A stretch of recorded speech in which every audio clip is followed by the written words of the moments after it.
يلا ندي انترو كده. واحد اتنين. طب ماشي، 1 2 3. السلام عليكم ورحمة الله وبركاته. الفيديو التاني هنتكلم فيه عن رينج المرتبات، وهنتكلم فيه عن المينيمم ريكويرمنتس اللي انت محتاجها عشان تلاقي اول شغلانه ليك. والحاجه الثالثه انا نسيتها في الصراحه. والله نسيت. استنى، رينج المرتبات والحاجات اللي انت محتاج تعملها بعد التخرج. وتعمل ايه بعد التخرج؟ تعمل ما هي دي هي الحاجات اللي انت تعملها بعد التخرج، هي الحاجات اللي انت تعملها بعد التخرج. ايه اللي موجود؟ طيب اخر حاجه ايه؟ كنا عايزين نتكلم عن طب بص نتكلم في الحاجتين. تعمل ايه بعد التخرج؟ ايوه، المينيمم ريكويرمنتس اللي انت محتاجها عشان تلاقي شغل. بالظبط، مينيمم ريكويرمنتس. جامد اهو، ماشي. رينج المرتبات. انت عبد كده كده في البدايه، بتبقى عبد، ما بتقبضش المرتبات اللي انت متوقعها، مش تاخد الفلوس اللي انت عايزها، هتاخد على عينك حرفيا. بس يعني هي فتره، فاهم، لازم تعيشها.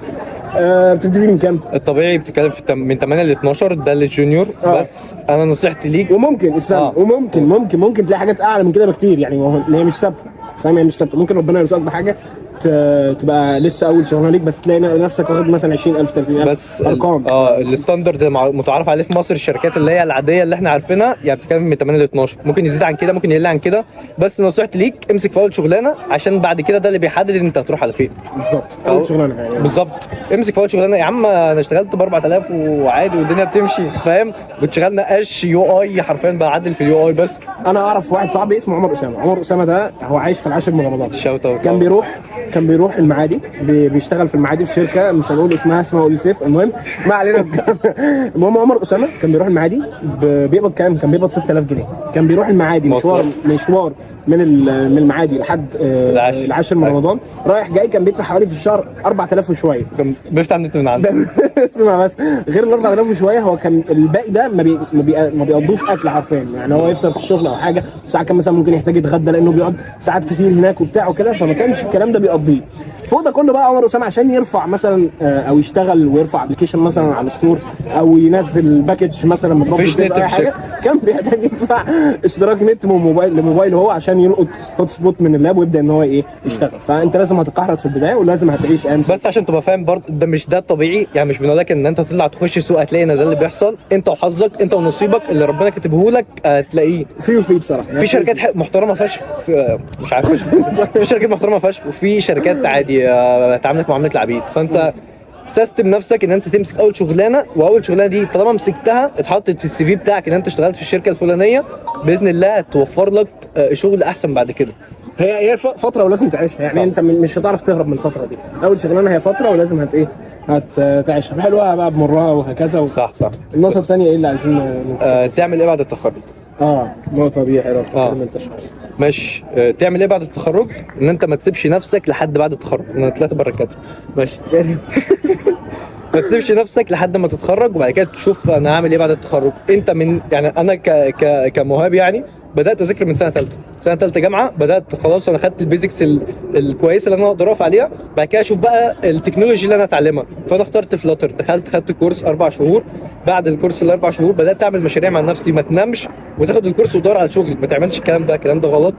فحاول تطلع من الجامعه على الاقل معاك تكنولوجي تعرف تشتغل بيها. مش مهم يكون عامل ابلكيشنز، ومش مهم يكون عامل مشاريع. انت كده هتدوس في مشروع التخرج.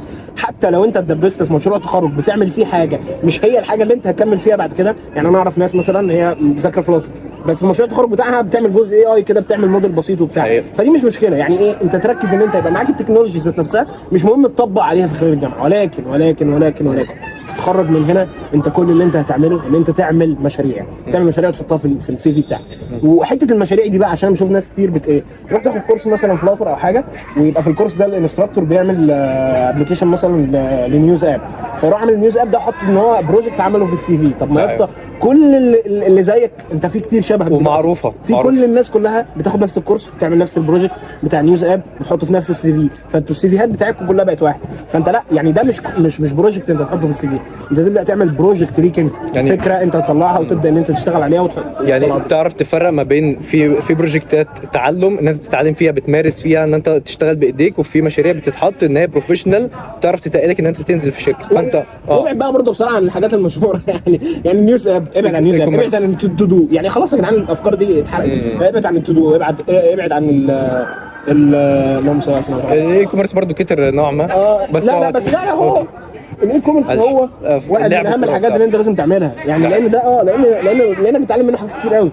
الويش ليست بقى والكارت والبيمنت بتتعلم منه حاجات كتير، بتاخد منه اكسبيرينس حلو. ده حقيقة. فدي حاجه لازم تعملها يعني. بس ملخصا يعني اللي اتقال ده كله، حاول تطلع من الجامعه مش لازم تبقى بروفيشنال، بس على الاقل معاك تكنولوجي. انا طالع عارف فلاتر، طالع عارف ويب، وقبل التكنولوجي انت معاك بيزكس بقى. دي اهم حاجه تكون انت عارفها، هي البيزكس. معاك بقى ما يؤهلك ان انت تخش اي تكنولوجي وتدوس فيها وتتعلمها. البيزكس يا جماعه هي الطريق الوحيد، او هي النقطه الوحيده اللي انت تقدر تطلع منها لاي طريق انت عايزه. يعني هي نقطه انت واقف عندها تقدر تخرج منها لاي مكان. انت لو ما وصلتش للنقطه دي اعرف ان انت مش مؤهل ان انت تمشي في اي طريق من الطرق دي. ده حقيقة.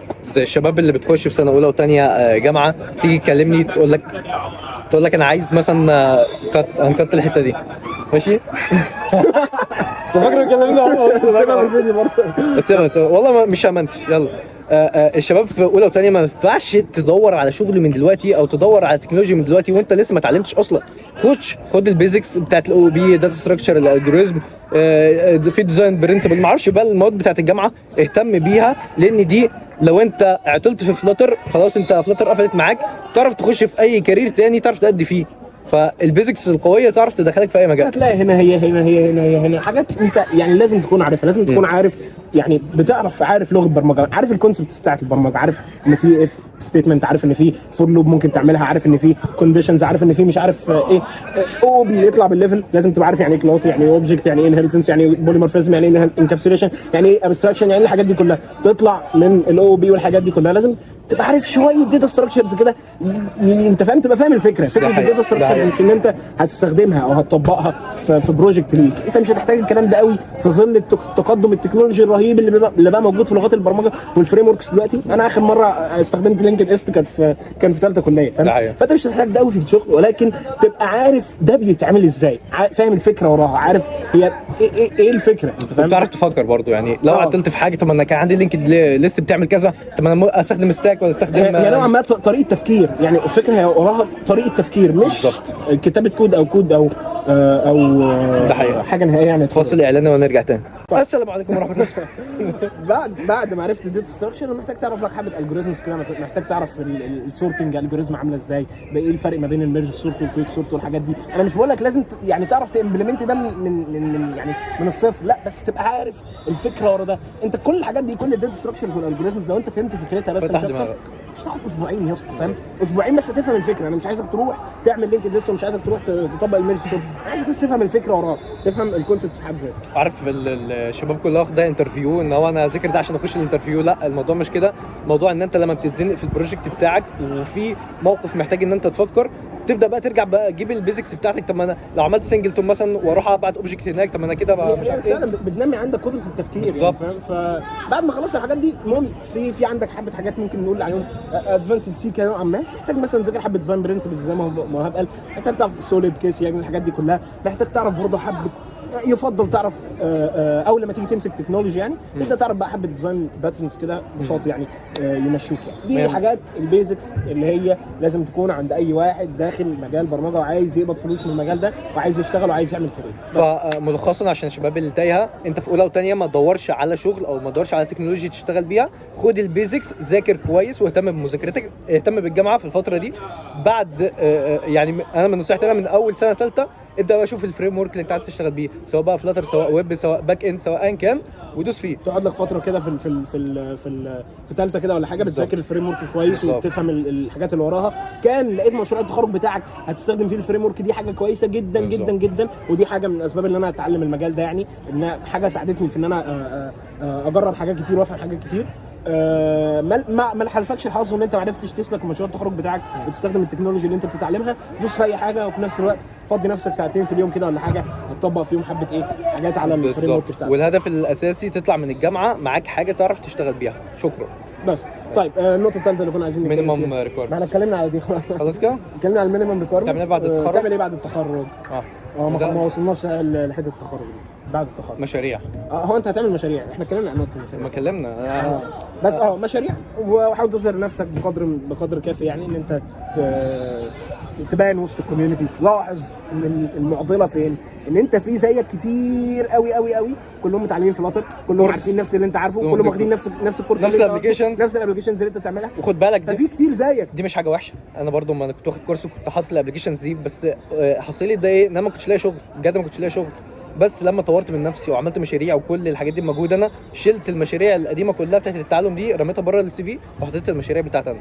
سيب نقطه الشغل دي، سيبك من الشغل خالص، واعرف ان هو رزق ودي حاجه بتاعت ربنا، انت مالكش يد فيها خالص بالمره. انت كل اللي في ايدك ان انت هتذاكر وان انت تجتهد وتحاول تظهر نفسك في وسط الناس الكتير اللي زيك، في وسط الناس الكتير اللي شبهك. هتخرج بره الايه القطيع شويه. فانا اسف ان انا بقول على وشاير ما تتكسفش ما تتكسفش. وجرب اعمل حاجات، طبق حاجات كتير، طبق حاجات مختلفه. كل ما انت لو انت بتعمل حاجات على طول انت عارفها اوريدي، يعني بتكرر نفسك، بتكرر الحاجات اللي انت عارفها، انت كده عمرك ما تتعلم. لازم تدوس وتتعمق في حاجات او تخبط في حاجات انت عمرك ما سمعت عنها قبل كده، عمرك ما جربت تعملها قبل كده. روح جرب اعمل بيمنت. لو عملت بيمنت انت عمرك ما عملت بيمنت قبل كده، لو جربت ودوست وجربت ان انت تطبق البيمنت مثلا، شوف بقى انت هتتعلم ايه من وراه، فاهم؟ فجرب اعمل حاجات انت عمرك ما عملتها، ده هيعلمك. يعني في سؤال تاني ايه اهم الحاجات من وجهة نظرك اللي انت شايف ان يعني مينيمم ريكويرمنت في الشغلانه؟ يعني انت محتاج تذاكر ايه يعني ده اللي هيفيدك في الشغل من احتكاكك اي بي ايز. لازم تعرف اي بي ايز، ولازم تتقن الاي بي ايز وتعرف ازاي تهندل الاي بي ايز، تهندل الريكوستات، لان دي طريقه ودي حاجه من الحاجات المهمه جدا. 95% من شغلك بيعتمد على الاي بي ايز. فانت لو مش متمكن من الاي بي ايز وازاي بتهندل، ازاي بتعمل الريب، مش لازم تشتغل كلين اركتكتشر، بس تبقى منظم في شغلك، عارف الريكوست ده جاي منين وبيروح فين. بس شوف الريسبونس، انا عرفت المشكله، اول ما يضرب عندك ايرور تبقى عارف ان هي دي في الموديل مثلا، تبقى عارف ان دي في الريبو، تبقى عارف المكان بتاعك مقسم كودك صح. فانت 90% 99% من شغلك اي بي ايز لازم تتقنها كويس. وعشان تعرف ده، عشان او تعمل ده، لازم انت تتفرج كتير. يعني لازم تشوف ده بيعمل ايه في المشاريع بتاعته، وده بيعمل ايه، صابر بيعمل ايه، ومهاب بيعمل ايه، وياسر بيعمل ايه، وهكذا. تشوف كل واحد بيفكر ازاي وبيشتغل ازاي، وعلى اساسه انت هتبدا تاخد حبه من هنا على حبه من هنا على حبه من هنا، لحد ما تكون ايه طريقه تفكير ليك او طريقه تنظيم ليك، يعني عشان تتعامل مع موضوع الاي بي ايز. ده حقيقي. ومن المواضيع برضو المهمه اللي انت لازم تكون عارفها، وهي الستيت مانجمنت. مفيش ابلكيشن هتعمله هيخلو من الستيت مانجمنت. سيبك اصلا من الست ستيت، مش هتستخدم الست ستيت في كل البروجكتس بتاعتك. لازم تبقى عارف ستيت مانجمنت كويسه، ولازم تكون مطبق على كذا حاجه. يعني مش شرط ان انت تستخدم الستيت مانجمنت بس في التعامل مع الاي بي اي، لا، انت تستخدم الستيت مانجمنت في حاجات كتير قوي قوي قوي. فاتعلم الستيت مانجمنت كويس، واعرف الكونسبتس اللي وراها، اعرف البلوك ده اتعمل ازاي، اعرف الكيوبيت ده بيشتغل ازاي. مش فكره انت بتعرف تستخدم البلوك بروفايدر ان هو بيعمل كذا والبلوك بيلدر بيعمل كذا وخلاص، لا، انت حاول تعرف اللي ورا الحاجه دي، فاهم؟ كل ما تعرف اكتر كل ده ما هيفيدك، وكل ما يخليك متمكن من الحاجه اللي انت بتستخدمها. بالظبط. والكلين اركتكتشر شباب كتير قوي فاكره ان الكلين اركتكتشر موضوع تنظيمي. هو تنظيمي 100%، هو موضوع تنظيمي، بس ده بينفع ليك انت بعد كده لما تلاقي حد. لما صابر مثلا دلوقتي ساب الشركه، انا طالب مني ان انا اعدل في بروجكتات صابر يشتغل عليها، فانا دلوقتي ما بتوهش، بعرف اخش الاقي الكود اللي انا عايزه في ثواني، بدل ما اقعد اتوه واقعد ساعتين ثلاثه بدور بس على المشكله الموجوده فين. بعد حوار المشاريع اللي هم هيعملوها، انت اتكلمنا عن نقطه ان انت تميز نفسك، صح؟ تماركت كده انت هتماركت لنفسك، بس تكمل ازاي برضه تميز نفسك وسط الناس كتير، لان دي هي النقطه بتاعت الحوار اصلا. انا شايف ان في ناس كتير كلهم بياخدوا نفس الكورس وبيعملوا نفس البروجكت وبيعملوا نفس السي في بيتبعت لنا واللي يعمل ريفيو يعمل ريفيو، وانا اصلا كده عبيط اصلا ما اعملش ريفيو لحد. المهم بس انت عايز تميز نفسك، فانت شايف ايه تاني ممكن؟ انا شايف، انا بالنسبه لي لما كنت واخد كورس، طبعا اليو اي موجود والباك اند موجود وكل حاجه موجوده. انا كنت برمي اليو اي ده في الزباله، بجيب يو اي من عندي، اخش على فيجما كوميونتي ادور على يو اي محترم، لان انا بحب فكره بقى الانيميشنز والالوان والكومباينيشنز والحاجات دي كلها. فانا كنت بجيب المشروع ده اليو اي من عندي وببدا ان انا اعتمد فيه. دي كنت بحب وفكره برضه يعني ايه، بص انت دلوقتي كلكم عارفين ستيت مانجمنت كيوبيت، صح؟ وعارفين بتعرفوا تستخدموا كيوبيت وبتعرفوا تعملوا ريكوست اي بي اي، او بتعرفوا تجيبوا داتا من الداتابيز مثلا وهكذا، وتبدا تعرضها على اليو اي او ايا كان اللي بتعمله يعني بالستيت مانجمنت كيوبيت. كل الناس هتلاقي عارفه الستيت مانجمنت كيوبيت، كل الناس هتلاقي بتعرف تستخدم الكيوبيت، كل الناس هتلاقي بتعرف تتعامل مع الكيوبيت. روح اعمل كيوبيت لوحدك من غير ما تستخدم الباكج بتاع الكيوبيت، بس ده هيعلمك وده هيفيدك في ان انت تفهم الحاجه اللي ورا الكيوبيت ايه، او الكيوبيت ده هو يعني، ما هو انت ما تعرفش الحاجه وتعرف تستخدمها وخلاص. يعني فكره ان انت تعرف انا بعمل ده ليه او بستخدم الكيوبيت ليه، ايه المشاكل اللي الكيوبيت ده بيحلها لي، ايه الحاجه اللي ورا الكيوبيت، ايه الكيوبيت ده بيقدم لي ايه، فاهم؟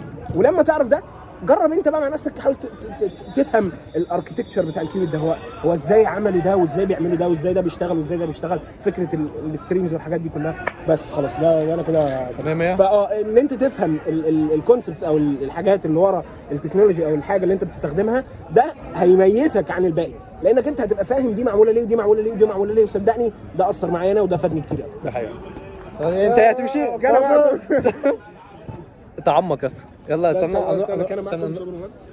تعال نعمل كده. رايحين نلعب ماتش كوره نار مع الباشمهندسين، احلى مهندسين فلاتر في الدنيا. السلام عليكم.